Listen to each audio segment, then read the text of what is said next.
खुफिया निकाह एक खतरनाक रुझान। आजकल हमारे माशरे में छुपकर निकाह करने का रुझान बढ़ता जा रहा है। डॉक्टर्स और माहिरीन के मुताबिक ऐसे निकाह अक्सर लड़कियों के लिए संगीन जहनी और जज्बाती मसाइल का बाइस बनते हैं।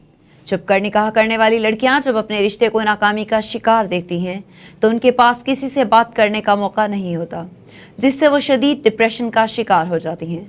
माहिरीन का कहना है कि छुपकर निकाह करने के पीछे मुख्तलिफ अवामिल होते हैं, जिनमें लड़के या मर्द की जानिब से लड़की को जिस्मानी ताल्लुक के लिए राज़ी करने की कोशिश शामिल है। उन्हें यह गलत फहमी होती है कि इस तरह निकाह करने से वो गुनाह से बच सकते हैं, लेकिन हकीकत कुछ और ही होती है।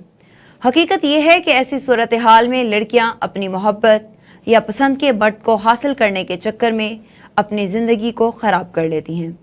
मजहब के मुताबिक निकाह का मकसद ऐलान है, और जब आप किसी रिश्ता का ऐलान नहीं कर सकते तो वो रिश्ता बना लेना किसी भी तौर पर मुनासिब नहीं। इसलिए माहिरीन का मशवरा है कि किसी भी रिश्ते को छुपकर शुरू करने की बजाय उसे वाज़े और खुले तौर पर इख्तियार करें, ताकि आपकी इज़्ज़त और खुशी महफूज रह सके। लिहाजा छुपकर निकाह करने से बचें।